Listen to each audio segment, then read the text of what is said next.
So Betty is a longtime professor and dean and probably a string of titles at EMU. And her last job, if I understand it correctly, was working with children who are in the first in their family to go to college to urge them to pursue graduate degrees and go on and get PhDs. So when EMU decided to use that as an emphasis, they immediately turned to the best person for the job. Oh my. And it was Betty, who is also an author, and she has her book Open Secrets here for sale, right? Okay.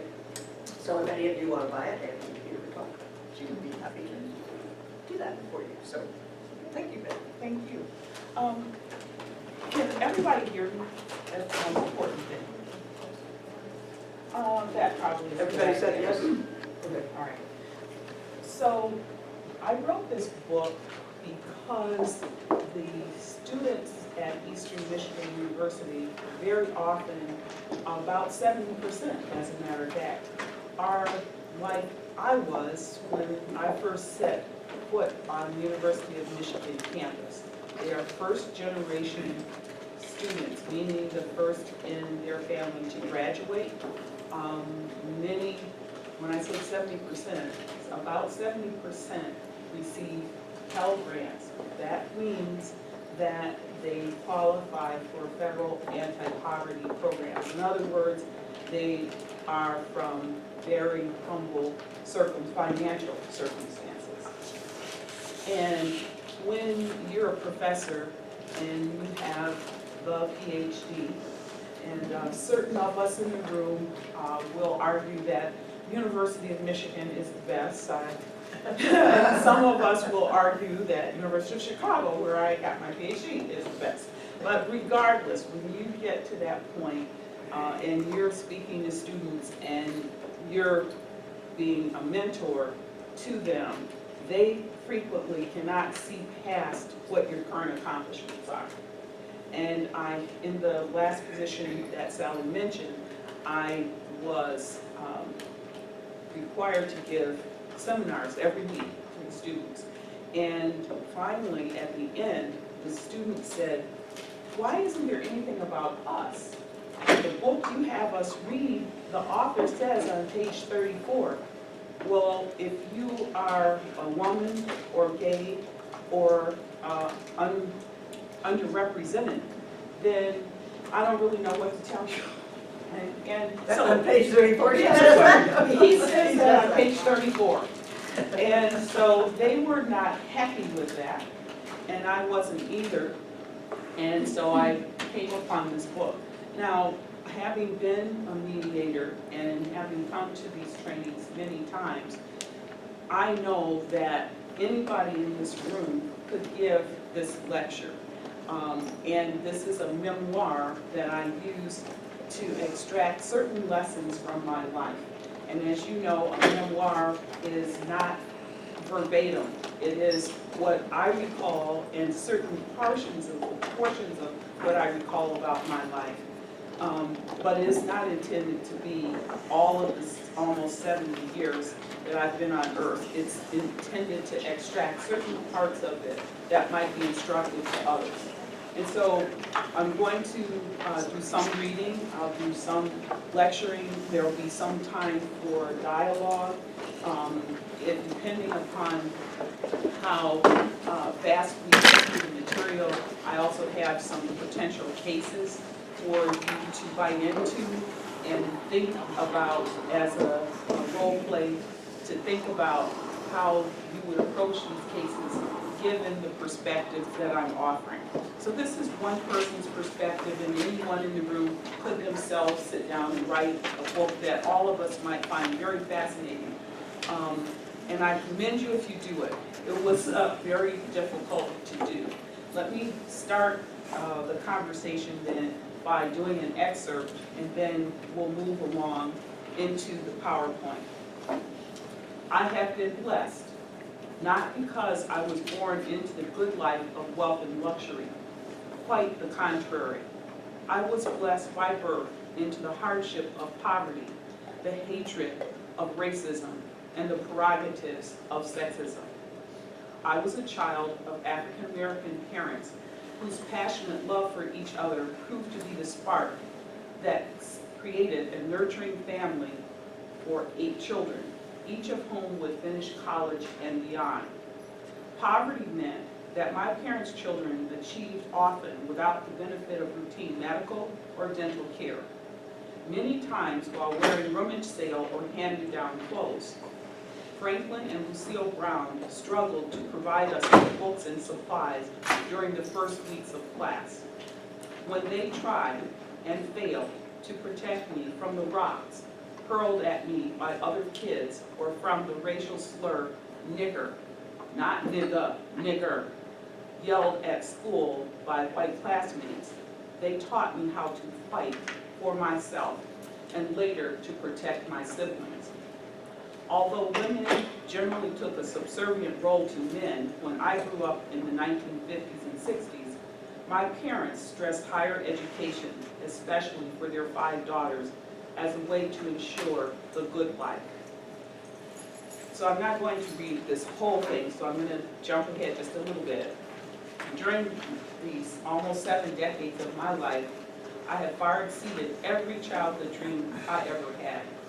Many of my experiences and the accomplishments that I list on my resume sound unrealistic, even boastful, when taken together or mentioned in casual conversation. Since I left rural southwestern Michigan, where I was educated in a one-room schoolhouse until the age of 12, I've had the good fortune to attend 2 presidential inaugural balls. One with Sally, we were there at the same time, to meet then U.S. Senator Barack Obama and to know our state's first woman governor. I had these opportunities because once I finished graduate school at the University of Michigan, I made a pledge to myself that I would be part of the solution and not the problem. When we reflect on my life in context, let me suggest to you that, There are plenty of seats right here. sort of turn to this. So let me suggest to you that there are many in the room who may be of my generation, but there may be others who 1946 is ancient history.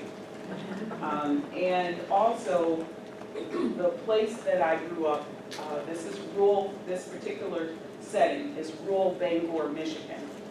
And if you have the occasion, someone mentioned ageism, if you have the occasion to work with an older person, please know that we are all, particularly African Americans, are not all originally from the city.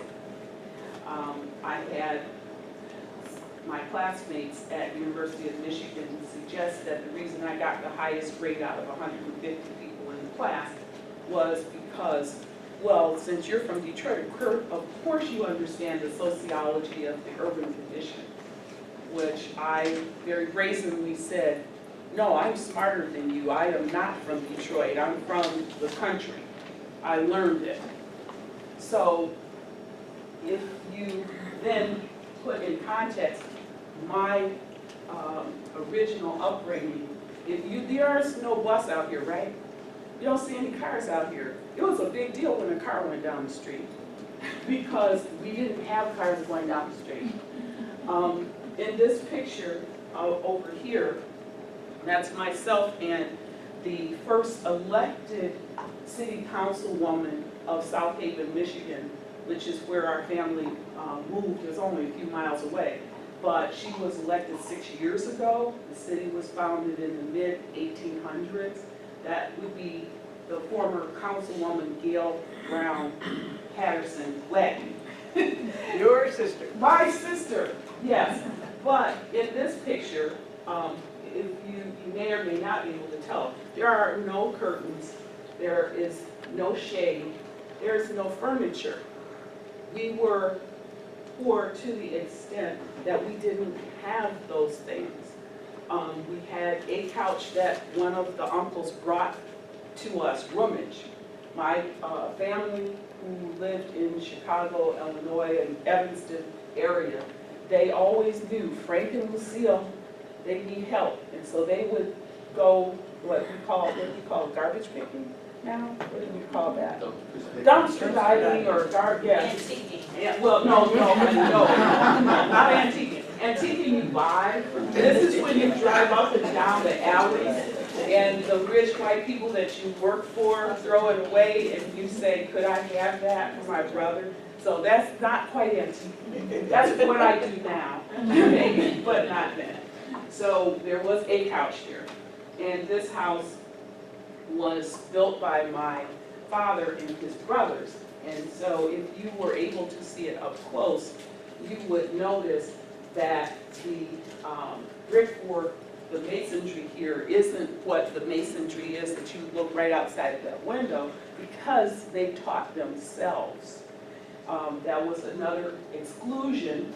African Americans were not included in masonry and carpentry and electrical unions, and one might argue that they still aren't proportionally. But at any rate, the house was built by my dad and his brother, and we didn't know why. Every winter we were always sick. Well, now I know I'm extremely allergic to mold. And in the basement, because they didn't know how to seal it, was always water. And in the winter, you close the house up, right? So guess what? We always were sick. But this is another place and another time. Bangor, rural Bangor, Michigan, from what it is today. And is Gail the baby? No, Gail is the second. There are, Okay, so she's standing. yes, the others came along, probably Frances, our church lady, and former teacher. She's probably in the crib. Okay. Yeah. So, Michael, would you go to the next one? Before we move on to more content, though, I would like to start with my take on isms. And the reason I want to start, you've given what your perspectives are when you heard the word ism, and I want to offer you a standard approach that I use frequently in class, so that when we go forward and I refer to one of the isms, you're not saying, what does she mean? That's not how I think of it. So just so we have a common understanding, I'm sure many of you could write a dissertation on these words, and especially if you've been part of PRC training, you've heard this before. So if we go to the first one, racism. So just for our purposes today, let us assume that racism and all the isms are supported by institutional arrangements of society. There are formal institutional arrangements and there are informal. And so a formal arrangement for racism would be that the census count in, let's say, 1800 would have counted my forebears, my ancestors who are from Kentucky, rural Kentucky area, as 3/5 of a man. And that was law, federal law. They were 3/5 of a man until emancipation. However, the informal understanding that I want us to think about and use on racism might be, for example, as many preachers have said, the most segregated day of the week is Sunday, when we go to worship our respective God or any other configuration thereof, and we are separated primarily by race. But that's an informal arrangement. No one legally requires you to do that. If we go then to classism, classism then is the desire for us within our society to, I don't want to say to aggrandize those people who are middle class, but particularly those who are upper class. Now, how do we raise them up above the rest of us. We do that formally with laws. So our tax law, as we all know, is regressive. So Councilwoman, we'll just say call her Gladney for now, Councilwoman Gladney, her income at this time is such that she gets earned income tax credit. And until she recently married, while she was councilwoman, which she made a grand total of $1,400 a year. While she was councilwoman, she went to the food pantry. She said, there's nothing wrong going to the food pantry, but she paid more taxes proportionally than I do. A retired professor with a husband who has a good government pension, or probably than anybody else proportionally she paid more taxes. And that's our law of the land. But the desire for, now where is my first? This is an old raggedy one. But anyway, let's just say for luxury goods, this, if it wasn't so raggedy, you would know that this is what a coach or something, I don't know. I got it for $37. I had to say it was bothering me. But anyway, to have these items that signify to other people that I belong to the upper class, Louis Vuitton, the gold that's on the Trump Tower, it's all safe. So people want to be with wealthy people. I would like to live. I'm not saying any specific person. I'm just saying this is informal. We would like to live with people who are upper class. And that arrangement plays out in that there are preferences for class in terms of how we might treat, let's say, for example, John McCain Jr. Versus how we might treat Michael Jackie Chappell if they're both in a dark alley at 4 a.m. in the morning. And they both might even have hoodies on. But we have a preference for putting together race and class. Let me not say Michael Jackie Chappell, because he now makes as much as I wished I made. Let me just say John Schmo that has a minimum wage job in the city of Ann Arbor. So both of those people could be walking down the alley. But the police officer is more likely to ask one of those people to stop. And we know this from recent events, that there is a class preference. I think what I would suggest is these things intersect in a very unfortunate way. In terms of sexism, informally, we have, how long was it before we got women's suffrage in our country? And then informally, decisions are made on a cumulative basis such that when I was teaching, we knew that women, because I looked this up in the Bureau of Labor Statistics, but at that time, 3 years ago, women were making 81 cents to every dollar a man made. That's an informal arrangement, it's not by law. But I heard on a reputable channel, MSNBC, I'm not so sure, but anyway, they said 91 cents per dollar. Does anybody know what have better Bureau of Labor Statistics? Because I don't trust television that well. It's not that high, I can't remember what. Yeah, I bet you it's 81. But if anyone finds out or knows, let the rest of us know. But that's an informal arrangement that I would call sexism. And so, I'm sure you all have heard this also, that the least fortunate person to be in the United States of America, demographically, is an African-American woman who is poor. And that person is, as the woman who wrote, some of you will know this, Nickel and Dime, she said that person is the greatest philanthropist in the United States because their labor is not valued at what it should be in the marketplace, and we all benefit. How wonderful is that we can buy really cheap clothes or we can eat food that doesn't cost the real cost of her labor. So, enough about that. These then are the reference points that I'm referring to as we go forward.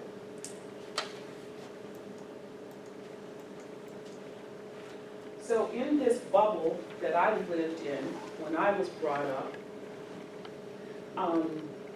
I don't know that I'm poor, but I do know that I'm African American. And I do see this person who will stand up against white people. For me, that's my mother. My mother went to the school after one of my classmates kicked me in the head and my head swelled up twice the size. And she told the teacher, "Why did Betty come home like that?" And the teacher said, and by the way, it's a white classmate, because there's not that many black, I think maybe me and one other person, black people in the school. "Why did Betty come home like that?" And the teacher says, "I don't know, it's not my fault." Now, I'm hiding in the cloakroom, right? With the door closed, but I have really good hearing and I'm the nosiest person on 2 feet. And so I'm listening through the keyhole and I can hear my mother say, "I'm gonna tell you one thing. Mom's got on white gloves." Oh, this is serious when she has on white gloves. And she put on makeup too, uh-oh. She said, "I'm gonna tell you one thing," and this is a white lady who has a degree. She's like, "My child will never come home that way again. And if she does, it's going to be between me and you." And the teacher said, "Well, oh, but you know what? I did never go home that way." Mm-hmm. And Mom, again, like I said, yeah, no. My mother also was the one who told us all, she took all the family, the little ones, the big ones, the dad, her, we all went to a meeting in the middle, it felt like it was in the middle of the night, it was probably only 7:30, but about October, when you're traveling on dirt roads, it feels like it is the middle of the night, and I'm like maybe 10. She took us to this first NAACP meeting, and I'm like, "What is that?" And she said, "We're gonna pay." And I'm like, "Oh, wow, look at that." I'm thinking in my mind, because we don't have lunch a lot of times. My mom has to run to the store once Dad cashes his check and run to the school to bring us lunch. So I'm like wondering, where's she getting that money? But Mom said, "We will be a member of the NAACP." And this is when Thurgood Marshall, remember the case, Brown versus the Board of Education. So in that time frame, my mother had our family join the NAACP, and it was $5. I found the receipt. I'm also an archivist. I found the receipt a couple of weeks ago. But she paid it $1 at a time, once a month. So we were members. We knew about Martin Luther King. And when I was about 16, I went to a national conference of my church on scholarship, because we were famous in this little area, that little rural area. When we say black community, we meant anybody that was black that you could drive to their house within 2 hours. So when I say black community, I mean like from Bangor to Kalamazoo and Benton Harbor. But at any rate, my church sent me to a conference, and I met some young people that marched with Martin Luther King. So I heard about it on TV. Remember, we only have 15-minute newscasts. So when I say I heard about it, I mean they went, you saw the dog bite and then it was gone. All right, that was it. And you have two channels, that's it, black and white. But when I met those people, I suspect that gave me the sense of self-denial and self-discipline to achieve a goal, because I could not understand how anyone could not fight back. And they said, "We are fighting. That's why we're affected, because this is the only option. We have no other options." but to be nonviolent. And so, here, fast forward now, I'm going a little out of sequence, but fast forward about 50 years from then, I was in a meeting, I was the president of a statewide organization, and there was a white gentleman who I later found out constantly disparaged me as, well, I'm gonna take that little brown ass Ann, or, you know, we don't have no niggas in this organization. I'm talking about like 3 or 4 years ago, this ain't a long time ago. Okay, that man, and in a meeting, he consistently disparaged me even though I was the immediate past president. So I left the meeting, went to the restroom, and all the women, these are primarily white women, gathered around me and they were saying, how can you take this? And I said, because my people had to stand up against dogs and poses. I can stand up against words. You know, they took that man apart. He didn't never do it again. He did other things, but he didn't do that one. And so, if I don't have anything else to say, I'm speaking to the choir, preaching to the choir. But standing up isn't always direct confrontation. And that's what I think we are all about with DRC, is to stand up in those small ways. But anyway, so that was a lesson I learned. And the lesson, this is the less horrible version of this particular video or PowerPoint, because we all know what happened to Emmett Till. Does anybody recall? What was it? I might have something wrong, but he was accused of hollering back during that time, whistling. It was either whistling or I think it was whistling at a white woman. They accused him of that, and I don't know if it was the Ku Klux Klan or just a bunch of white men, but they took and hung him and they threw him in the water. He swelled up like 2 or 3 times his body weight and everything. Yeah. And I think he was only like 12. Yeah. Okay. Well, 14. 14. But he Okay. was beaten into a pulp that was unrecognizable as a human. And so again, the nosy child, while everyone's outside the house, finds the hidden Chicago Defender that's under their couch and reads this, because I see on the front this, that I don't know that it's a body until I read the story. And so this was the other significant moment in my life, is understanding that hatred could go beyond my classmates hurling stones at me, that it could go to death, and to a horrible death. Racial hate.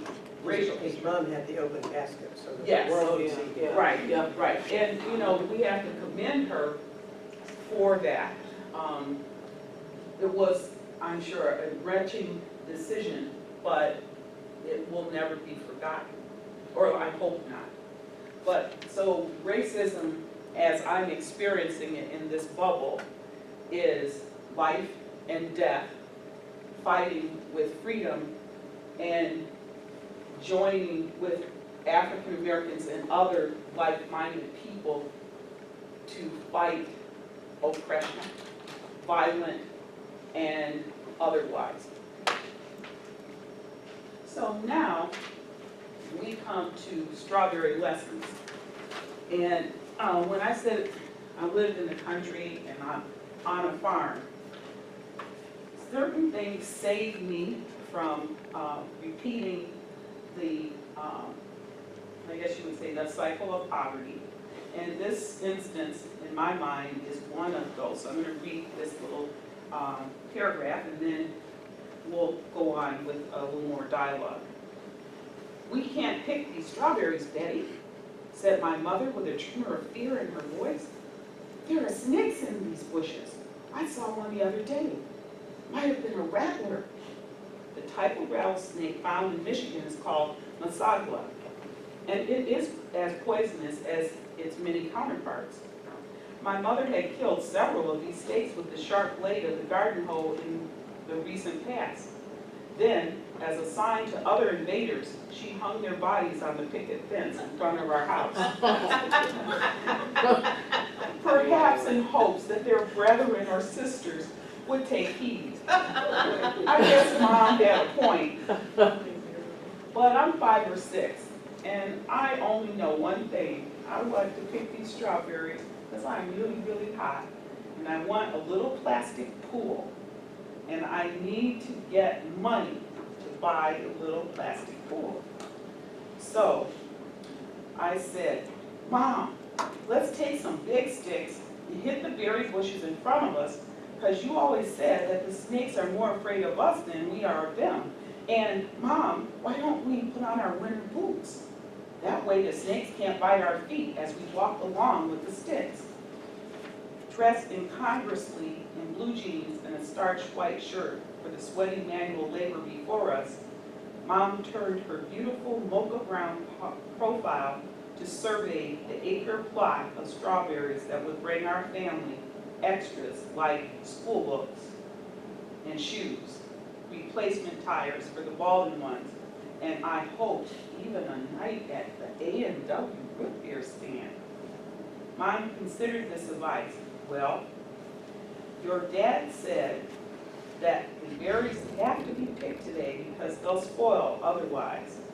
I would rather wait for him to get home from work, but we might lose the crop. And so my mother, in fact, did what I suggested. And from then on, my supposedly smartness became legend in our family. Not just to my brothers and sisters who will to this day in their 60s and 50s tell you, Big Daddy, a smart one. So I still have to live that down, but what it did for me is the social work term efficacy.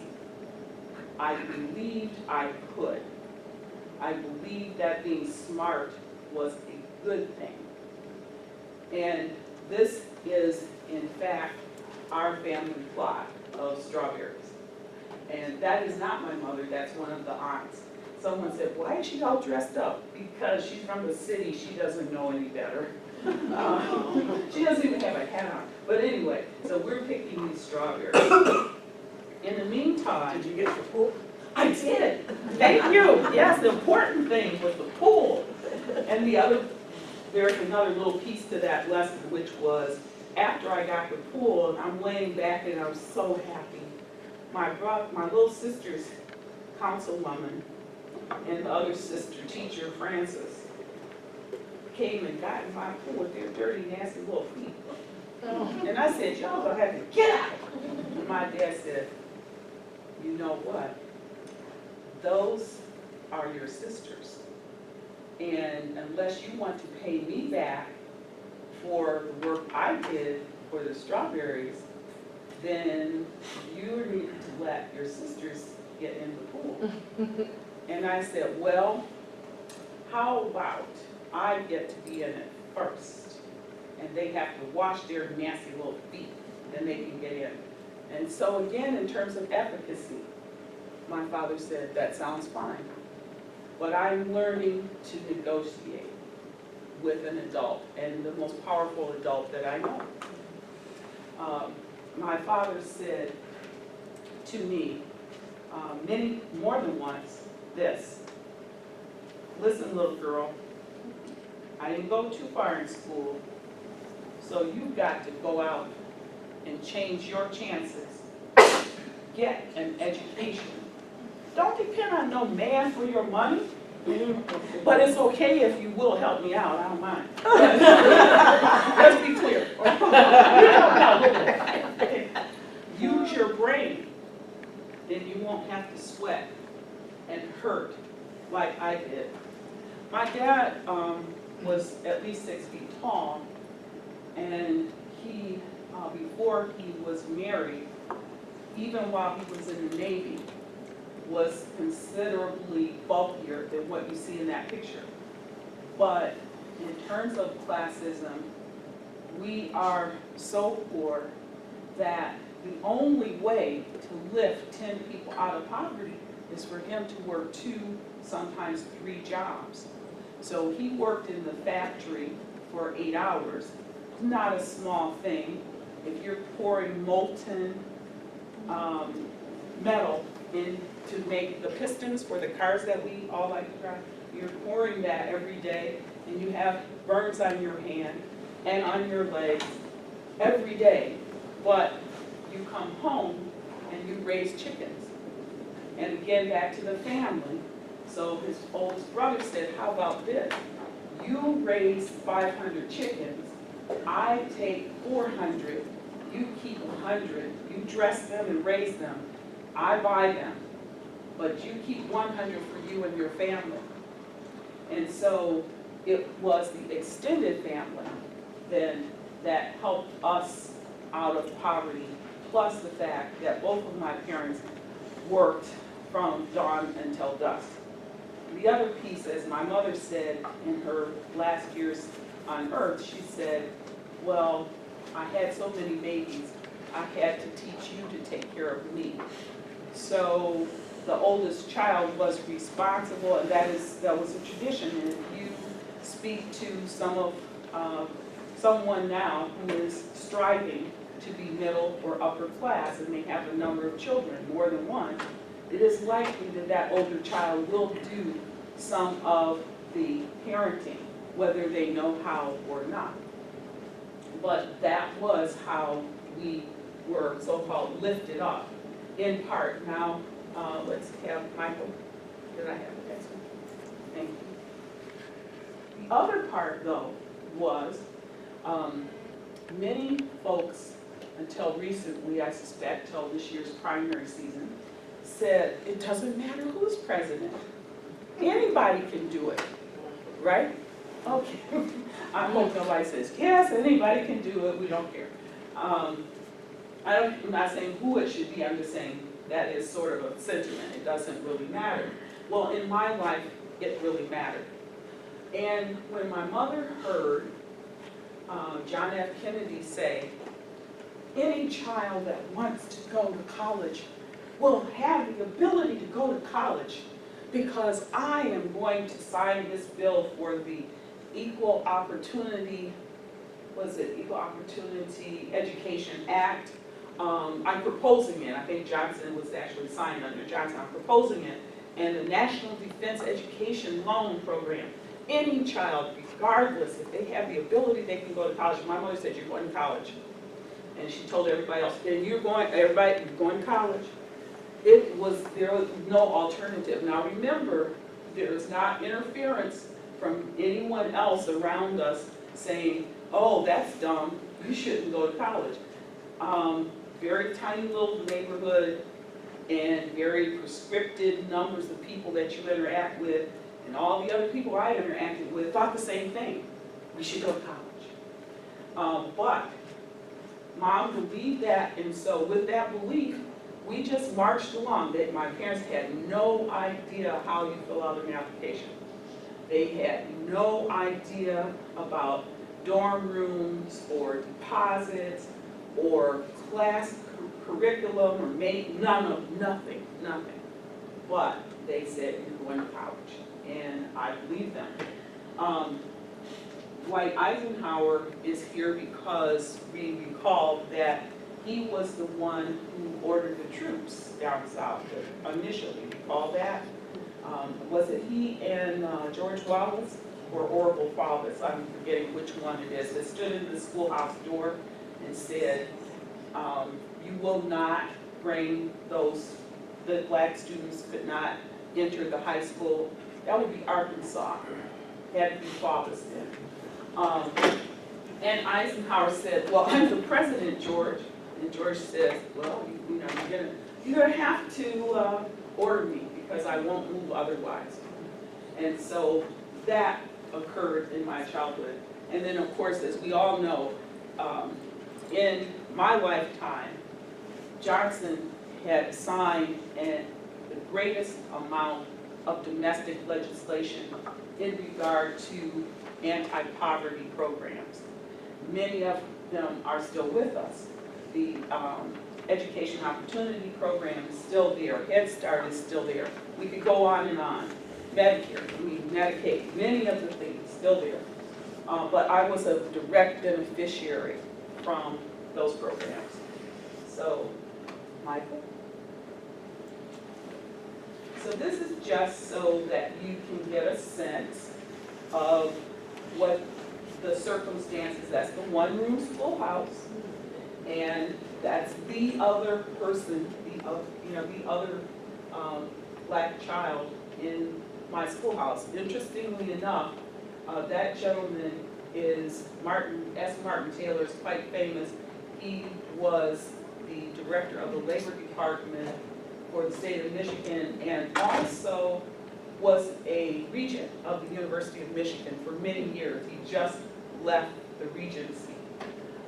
But these are my schoolmates that threw the stones at me and called me nigger. Little kids. Yes. Now, in terms of making the transition, let me think, how many more slides do we have? Because I want to make sure I have, looks like I'm doing okay on time. Okay, all right. In terms of practical matters, like I said, how do you pass French when you don't know anything but bonjour? How do you manage, or when you tell the teacher, "Elle est married," to the question, and she says, "Mademoiselle Brown, no," because those of you, Lisa, what does "Elle est married" mean? He is, does anybody know what that means? He's shit. Yeah. That's what that means. So that was not the right answer. I mean, so I wasn't good at French. I only saw, now no one, I bet no one except Michael and I, maybe Sal, watched Dobie Gillis. Oh, geez. So I thought that's what college boys were like. Oh, no, not at all. And so who saved me? The laws saved me in terms of the financial aid. And those laws, as one of my reviewers, early reviewers said about the book, he said, don't forget that so many people died and were injured for those laws to pass. So yes, Johnson may have signed them, and the Deltas may have told you when you ran out of money. In my freshman year, second semester, I'm sitting there in Mary Markley, not that far from here, and I am like clearly going to do the big boo-hoo, and the Deltas came up to me and said, what's wrong? I said, well, I have to leave. Well, why do you have to leave? I have no money. Well, don't you know Mr. Marion? It's like, who's that? So they introduced me to the conduit for the OEO programs, for the Educational Opportunity Programs. Granted, all of these other things had to happen, but those women were the women who said, let me take you to Mr. Marion's office. Never, ever do I want to forget the small kindnesses that people did, because after I got virtually a full ride through that scholarship program, then Councilwoman Gladly got it, Francis got it at Michigan State, Sandra got it at Michigan, Ben got it at, you get the drift, yes, because I told everybody that, okay, wait a minute, come here.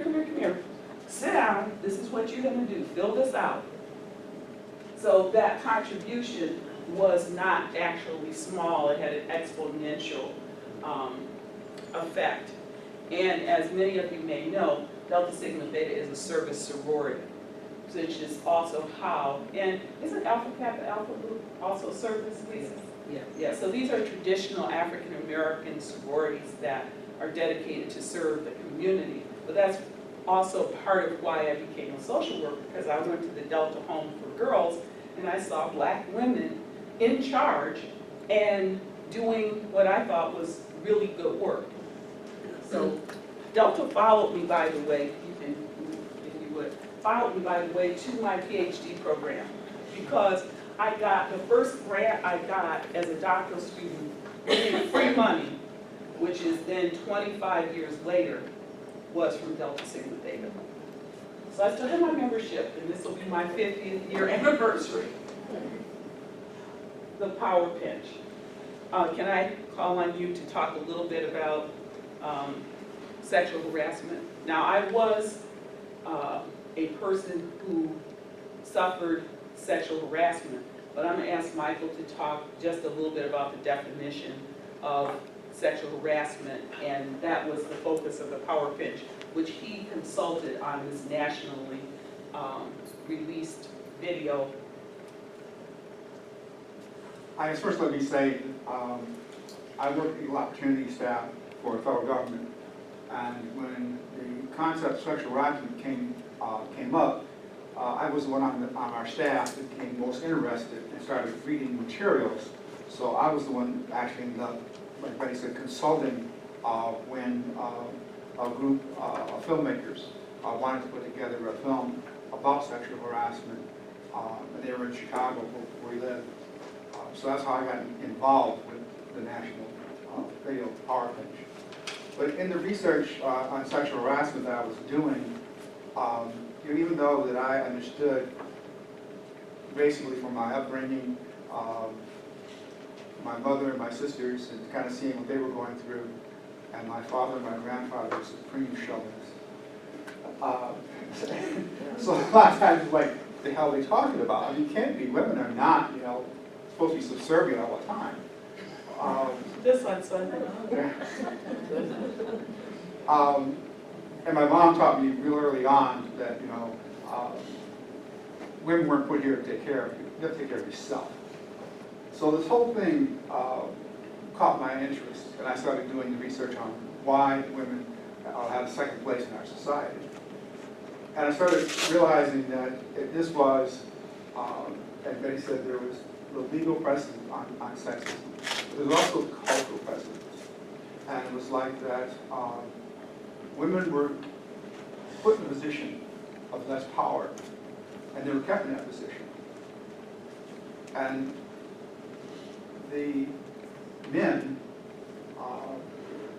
because they had the power to do virtually anything. So you can say things and do things to other people because you're in a power position. And you're in a power position because you're male. When you look at sexual harassment, it's really all about power. It's not about sex. Okay? It's I can do this because I want to. It's the same thing you go back to racism. Okay? It's a power position. I can do this because I want to. And everything in our society has been set up so that the power position is maintained. And even to this day, that he was talking about earlier, there's this vast difference in income. Doing the same job, but on average getting less money.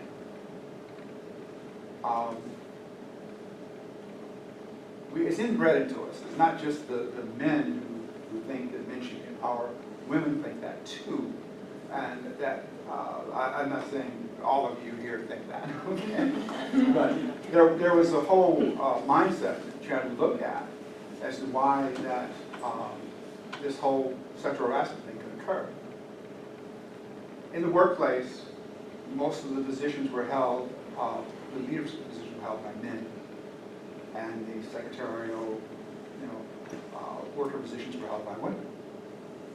So the men had the power to hire, fire, promote, so on and so forth. And that power could lead to asking for sexual favors, demanding for sexual favors, or saying things to you that you would knock any man down and said that to your wife. But you could say it to the people you work with because of the power position.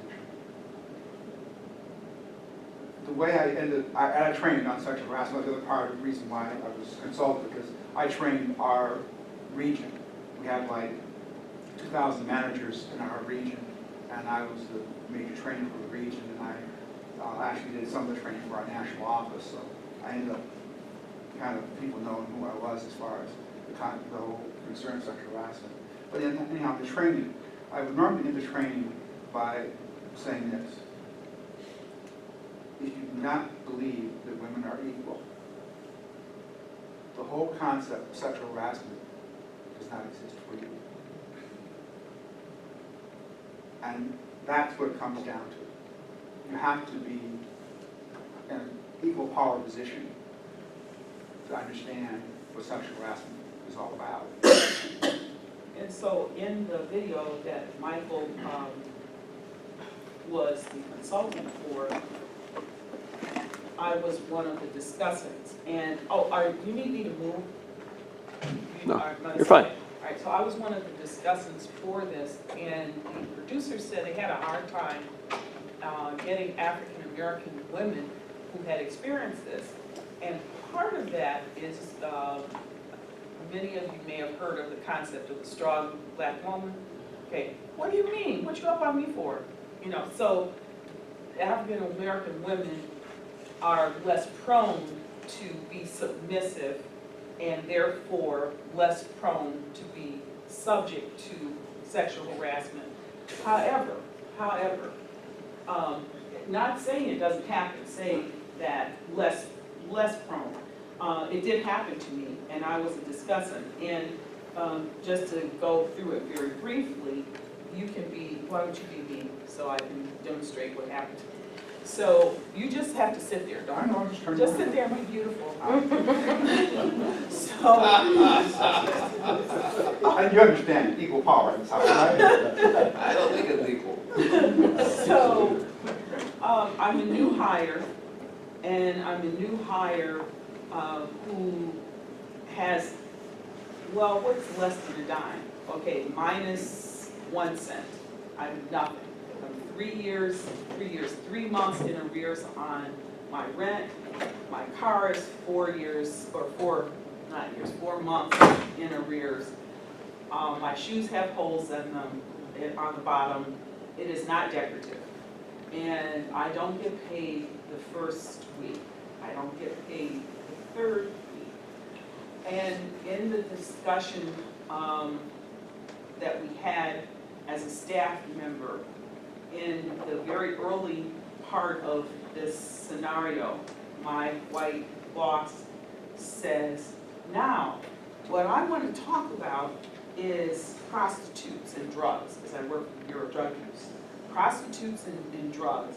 And you see, the reason prostitutes often are doing drugs and it has more of an effect is because, see, if I was speaking to one of the prostitutes, my hand would just go right into that, he's me, okay, right into her body because it's so soft. And I'm like, this is bizarre. I'm really upset. Well, it gets worse, it gets way worse, but I had knights in shining armor who were my colleagues at the Bureau of Drug Abuse, and quite frankly, they saved me in every possible way. That's a whole different story. You get a book, what's that? However, one of the key ways they helped me was from that moment forward to document everything that went on between this gentleman, I shouldn't call him a gentleman, this person, and me, so that when he attempted to fire me, because I'm not getting a hint that, you know, I'm supposed to come along and give it up and whatever, I'm not getting a hint. He wants to fire me, and I was then able, because what my colleagues had told me, to take my documentation. And they said also, don't keep your documentation here. Make a copy, take it home, have 2 copies, lock the drawer, etc. So I took this to the personnel director, and I heard him, in my presence, he told the man, I'm not gonna fire her. What is it? You were just telling me the last several months, this woman was perfect and beautiful, you know, on, and all of a sudden you want me to fire her. I'm not doing it. And that saved me. And that was the feature of, that was in the power pinch. I would say also that it's very, you know, clear to me in terms of looking at my life trajectory that I've been very fortunate monetarily, but my income and credentials don't match the income and credentials of males that graduated with me and the PhD at the University of Chicago. And one could argue all sorts of arguments, but I'm just putting that out there. So, the secret weapon. So let me read an excerpt for you. Poor Michael, he has to suffer this every time. You can go, you may leave the room, sir, if you need to. Okay, this is a piece, he always says when people ask him about this, this is a piece that was published on January 25th, 2004 in the Detroit Free Press.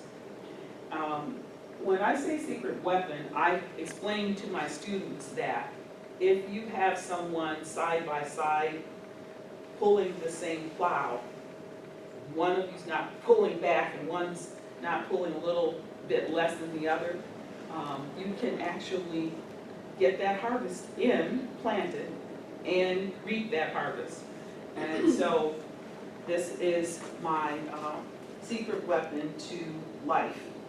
Being sexy sometimes does include looks, poor Michael. And Michael Chappell, 57, of Canton, who was nominated by his wife, Betty Brown-Chappell, has them.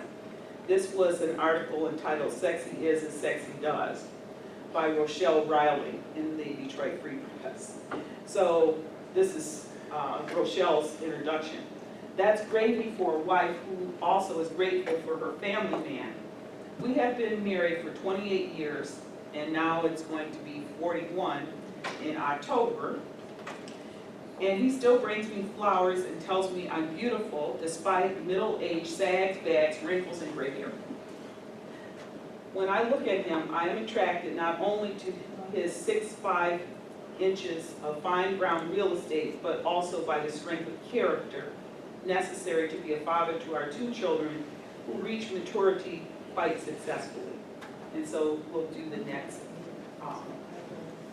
And I will have to say to you that it will mean less to you all, perhaps, than to my students, because my students, I work them really hard, to the extent that some people said, your students are producing more than those of us who are tenured professors, because they did do published journal articles, and it took them a year, and it takes faculty sometimes 5 years.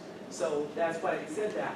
And so they said that to then say, because you push your students so hard, and the student said, yes, you do push us hard, do you have a life? And that's why I had that particular portion in my memoir, so that the students can see that you can be a whole person. This is our second generation. Now, since these people have almost taken over the world. Miss Aisha sent us the second email was it this week or last week? Last week, where she said, hanging out with Lotus. She was with the First Lady at a seminar. And then last year, she sent one from the White House waiting room where she was sitting under Eleanor Roosevelt's picture. She is, I don't know, maybe she's going to challenge de Blasio for mayor. I'm not sure what but her job is it seems like she's almost like a vice president of her nonprofit that works to provide enrichment staff to schools what is the word I want to say? Performing, that word, yes, thank you. Underperforming schools in New York City. And she also is a University of Michigan grad, 2004. This is the person who said, I don't have to use math the way that Dad says because I have my own theories. And she has an economics degree. Okay, so that was when she was 10. Okay, now she's got an economics degree from University of Michigan and her master's from the City University of New York. And then this is Dr. M. Jahi Chappell.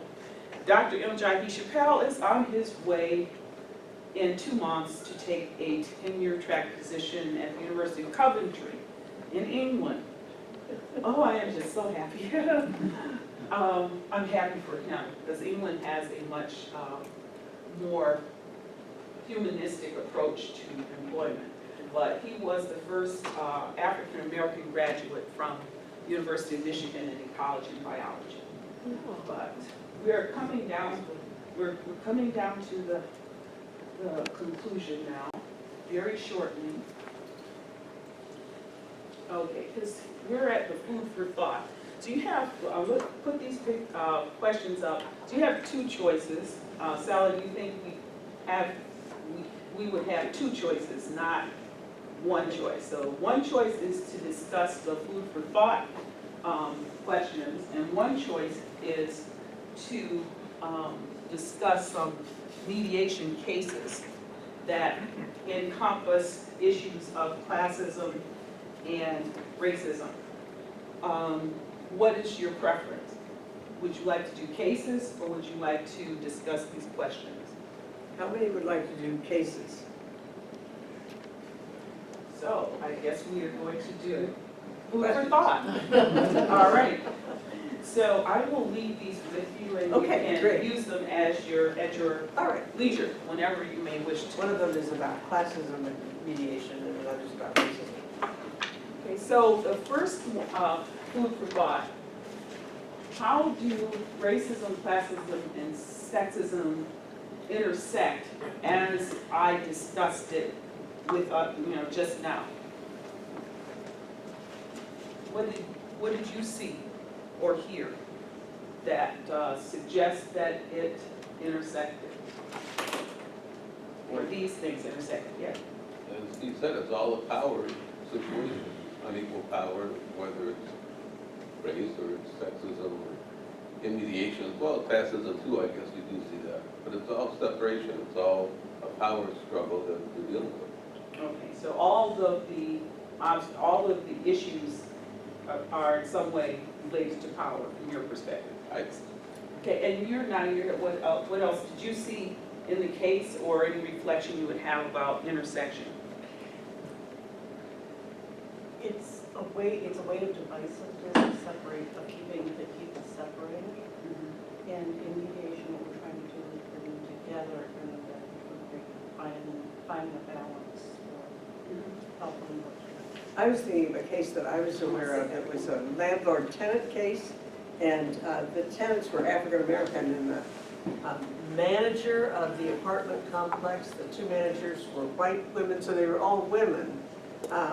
But when the African-American people came in, they were upset about something, and they were talking very loud, and they scared the white women. And so the white women were saying that they treated them that way because they were thinking they were going to whatever.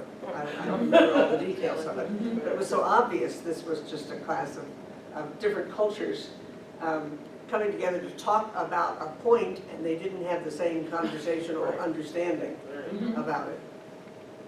And it sounds like that they already had a concept to me, the white women, anyway, they already had a concept. Of angry black women. Exactly. Yeah. That's what it sounds like, One of the things that you said that I was trying to hold this part was when you had that meeting, I guess it was a professional meeting, and the man that was making comments and being a jerk, and how the other women rallied around you. I think that was good to point out, because I think sometimes people who are not being victimized, or they're part of the power class, sometimes they feel they may feel powerless. How do I help in a situation like that? And so to me, it was like they just stood on the side of what was right. It wasn't about whether you were a black woman or you were a man even. The man that was being a jerk, he was being a jerk. And they all rallied around the person that was being affected. And I think that can apply in mediation, because you try to balance the two. But I think in our everyday lives, like when you see someone that's being victimized, or now they say bullied or whatever, especially if you are in the power class, I work with kids sometimes, and I'm in the power class because I'm the adult in the room. So if I see another child getting picked on, if I stand with that child and try to correct it, I'm using my power or privilege in a good, positive way. So I think that's just something to bring to the table, that people can, it takes everyone, like the civil rights movement. It wasn't just only black people out there fighting stuff. It was people who had that privilege, and they laid it down to help lift up others. Would you bring up a very good point? Why is it difficult for us who may have the privilege of class, race, or sex to use it? Why is that present a difficulty to use one's privilege?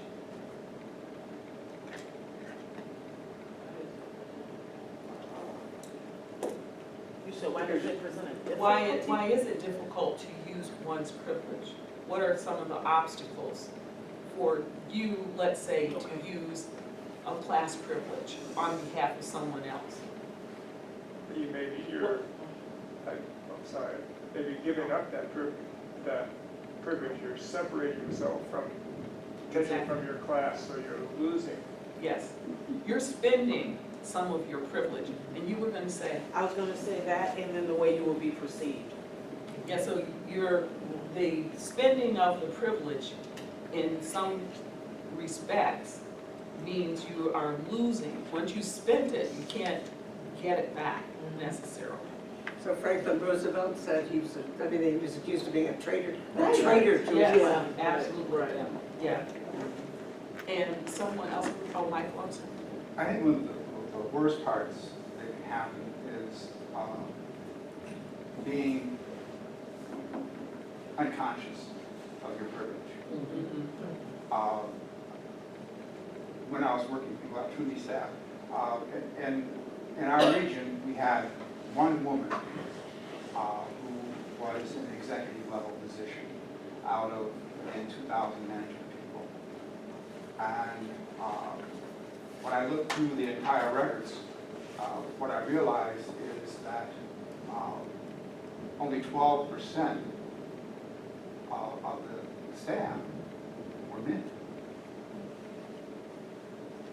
But you look at only one woman was in an executive position. And I met her at a meeting, and I mentioned this to her, and I said, you know, that doesn't seem right. And her comment to me was, well, if they just worked hard, they'd get ahead. And that's one of the things that's very difficult is to help you understand that they really do have this position that they may not necessarily, it's just privilege, there's just privilege. And it's not necessarily that no one else works as hard as you do. It's that you're in a position of privilege, and that's what makes you kind of ahead of everybody else. Yeah, but I think gratitude is important, and so that's one of the pieces that I try to live by. But you've already heard me talk. I want to hear from you. Well, I came from a lower middle class family, suburbia, not suburbia, but totally rural, very similar. I'm the only one of the kids that managed to get through college and graduate school. And I have privilege because I have managed to do this. And because of that, I feel I should give back to the community. That's why I volunteer for the RC, that's why I want to do lots of volunteer work in the community, because I am privileged to have done this and have been successful. And I give back to them. And I think, though, that there's another thing that what you said brings to mind. So I have 13 nieces and nephews, and I have 7 brothers and sisters. I'm actually not the most successful. There is, which I always find surprising, so I'm egotistical too. But there is a sibling who was the Western Hemisphere Director of HR for BP Oil. And so that person is quite privileged. But here's my point. You can get fatigued with giving away privilege. And there are some instances that I had to learn very early in life where you shouldn't. Because I had siblings that it was enabling, and trying to make that judgment is very difficult. Yeah. It actually hindered the growth of some of my siblings because, well, I'll just ask Betty for some money. Yeah. I had one of the nieces called up and she says, "Hi, I need a car." She didn't say hello. She said, "Hi, I need a car." So, there's always, in addition to the fact that we believe that we should use privilege, it also has to be a judgment. Is this helpful or hurtful? And it's not always, yeah, It's gray. yeah, Black and white. yeah, it's not black and white. Well, it's also based on your values, so, you know, if you have value for that person, like here, like Black Lives Matter, right? So you have a value for that person's life, right? So if you see oppression in a way, or some sort of ism, right, that you can rectify, but you have to sacrifice your privilege, that goes to your value system. And you're valuing, is this sacrifice, these perks and benefits and high fives and AA and hanging out, coffee breaks, or whatever it is it worth, you know, my value that I place on this person, you know, who's being, Well, would you agree that it's, that it has to not hurt the person for you to use the privilege? oh, for sure. Okay, so that, I think that was the key. Now, here's a spin, a different, let me just Okay. throw something out. Here's a different spin on that. So, I have a colleague who shall remain very much nameless, but this particular colleague, when I was helping the students to publish, which most undergraduates do not do. And so tomorrow, Friday, we're going to the PhD graduation at Michigan State of one of the students that I helped to publish. But one of my colleagues at Eastern said, but let's just say I shouldn't use my privilege for this student because she can't help herself. I shouldn't demand, and I guess it was somehow turning it on its head to me.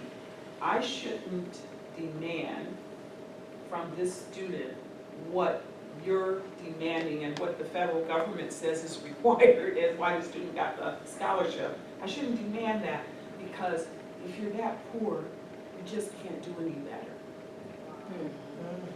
So that sort of, you know, the person used their privilege with me to argue that the student should get a pass.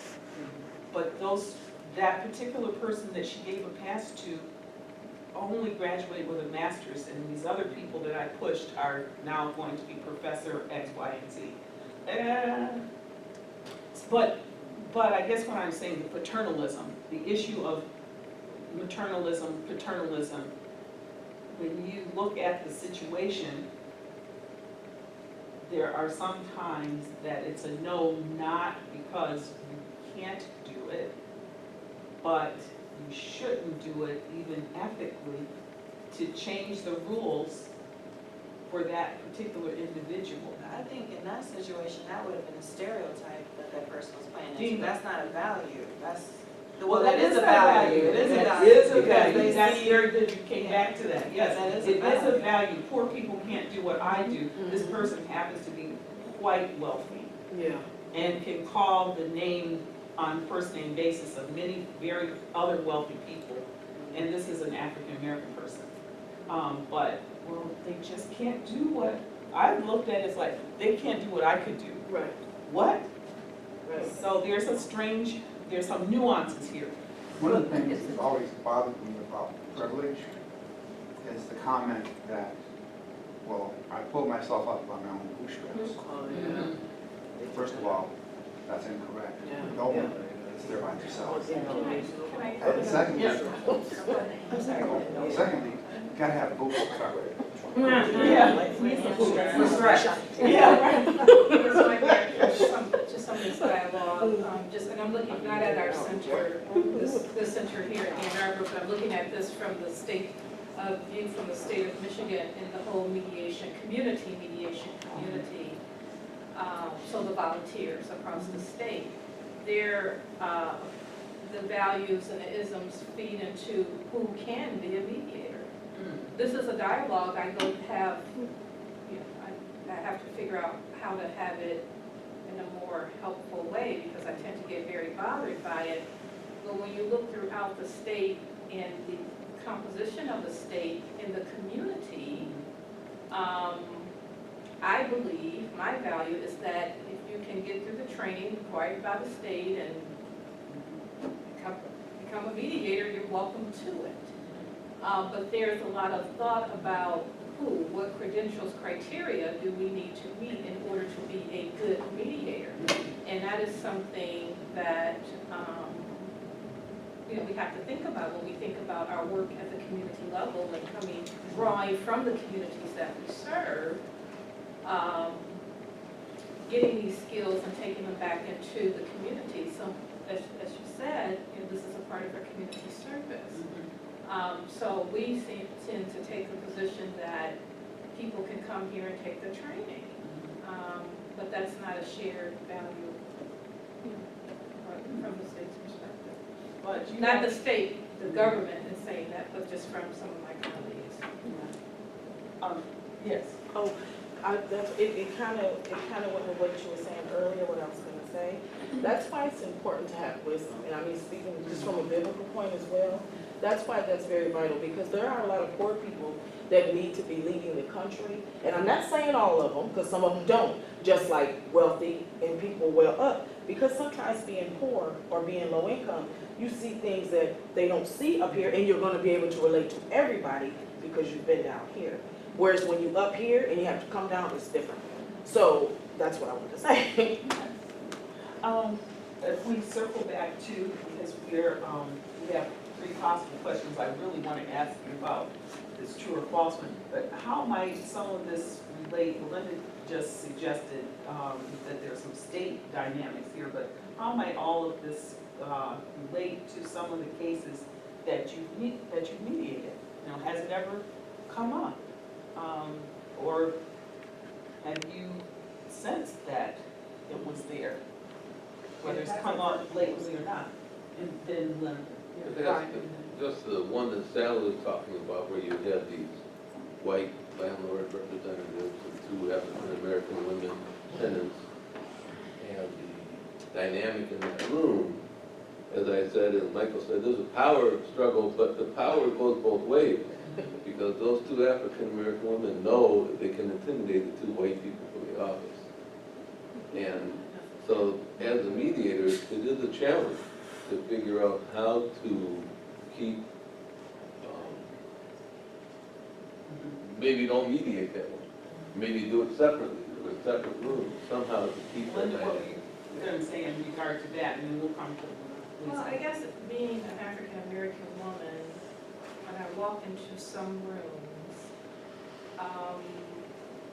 if my voice is loud, or I'm on the phone, or I'm expressive or animated, that does not mean that I'm angry or I'm hard to deal with.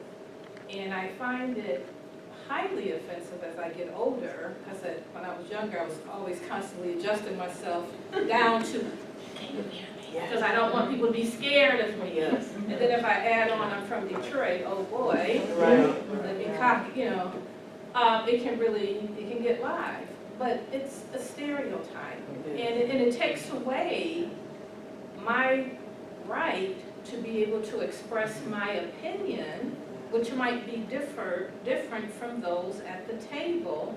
And my difference may be because I see life through a different lens, because I have more data that they have. I actually do have access to data and information to contribute to a conversation. But it's amazing at how often, if I become firm, as I'm doing now, just to illustrate, in my resolve, if I said I'm not quite sure or I cannot agree, then I'm obstinate, I'm angry, we've upset the black girl, oh my God, what is she gonna do? It really, the narrative widens in such a way, and there is no element of me to want to intimidate anyone. Right. But I agree with you, and I have the same problem because Well, I'm we a have- loud guy from Detroit, Jewish guy from Detroit, so I have the same problem. I'm always told that I'm talking too loud and I must be angry. But Lisa has a point. No, this was a really good discussion. Go ahead and let them continue. All I was gonna say is prejudging, but let them in the continue. mediation room, in these little rooms in 14A over here, all these little rooms, and got 5 people in a room, how do you deal with that? how you deal with it as a mediator, because you're right, but there is a perception on both sides going on. And all you're trying to do is settle a case over a security deposit.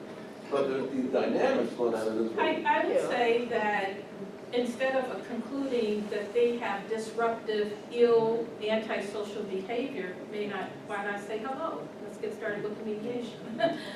Or something to defuse and get them refocused to sit down and take care of the business that they're there for. I'm saying it just has to be dealt with. Yes, Yes, that's yes. true. I want to make sure and point out one thing, and then I want to hear what you have to say about either of these other questions, because we only have 3.5 minutes. Oh no, I lost it, duh. It's gone, senior moment, it's gone. It'll come back. It'll come back, but I do want to ask about this is true or false, when I mediate with a party of a different race, I should not expect them to adhere to my cultural norms. This is actually the point. In terms of use of profanity, flirting, or chewing gum while we are in the session. Okay, neither of you have had a chance to say, so let's have you and then me.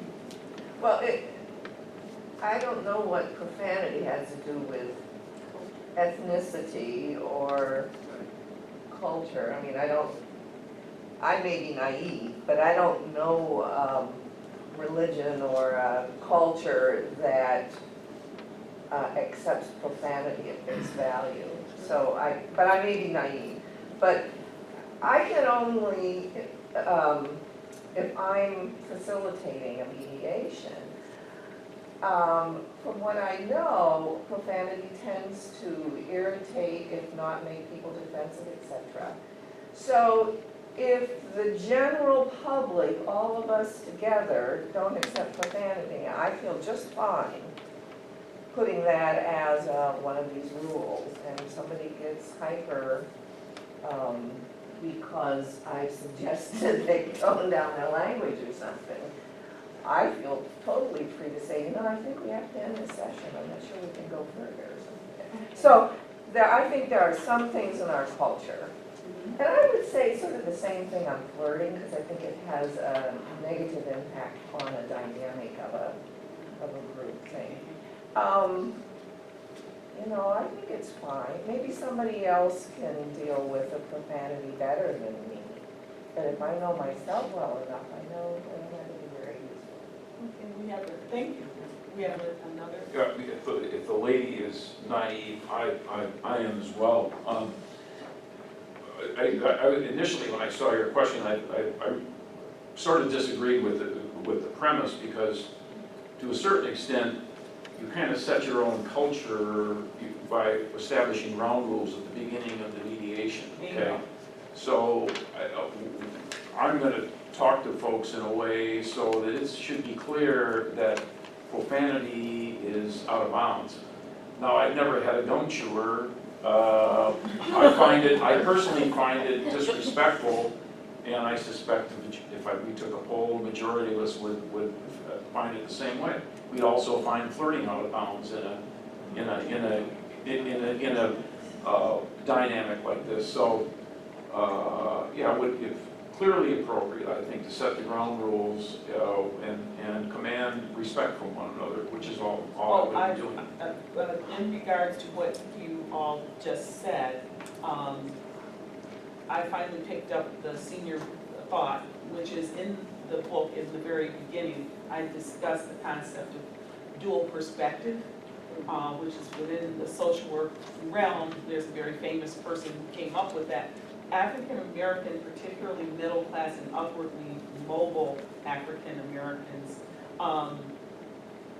know how to behave in majority white circumstances.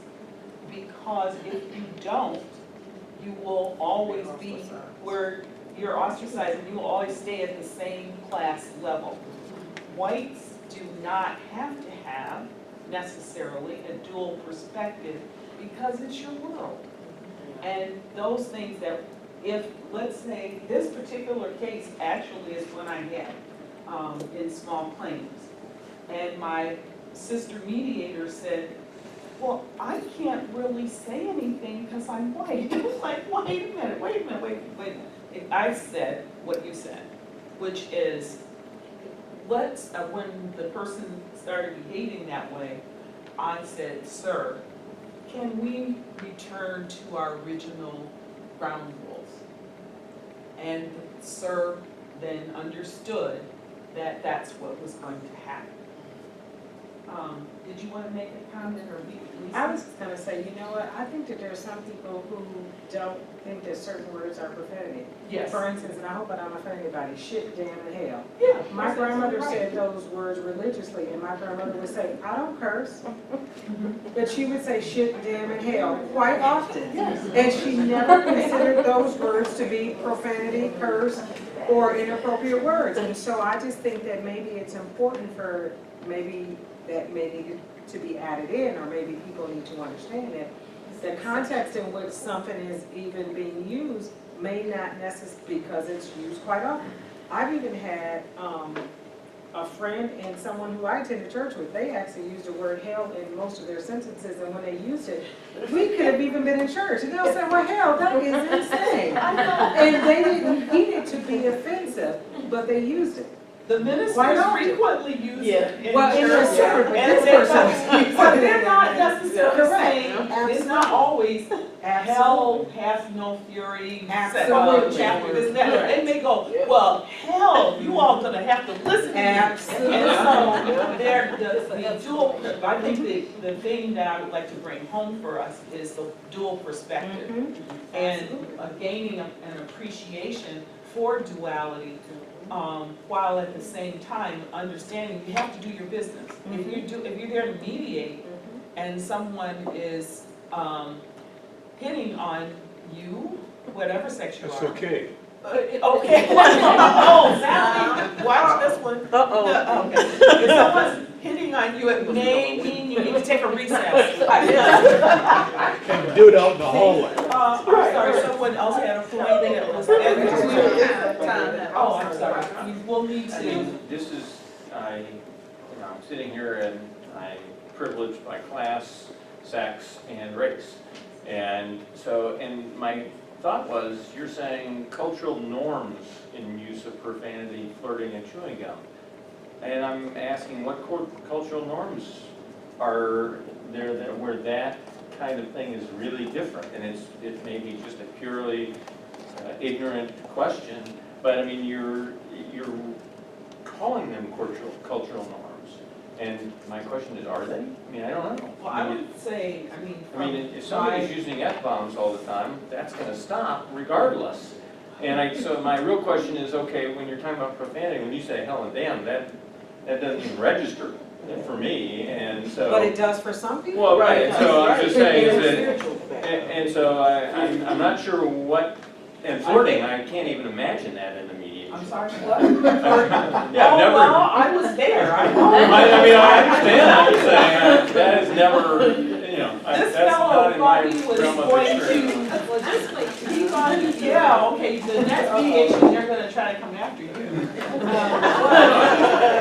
So that was my question, was. Okay. So I think we need to answer that question, and then I need to, Sally will get me if I. Right, go too far over. 'Cause I Yes. told people we're really good at stopping on that Right, one. so you need to do that, but the important piece, I think, here is your name is? Joe. Joe, what Joe said before, which is, if the person or persons agree to the ground rules that you state, then it's your responsibility to respond to those ground rules. And it's your responsibility because the other party is also adhering to those ground rules. And they've been developed so that one can go forward on the case and not on getting a date or being particularly culturally expressive or having fun with your chewing gum or whatever. I mean, the rules are there to facilitate, not to impede. But this, as some of us have commented, these kinds of behaviors may be perfectly appropriate in the African-American community, which is not unilaterally the same. You know, so the Baptists may find the minister yelling, hell, you guys gotta shape up.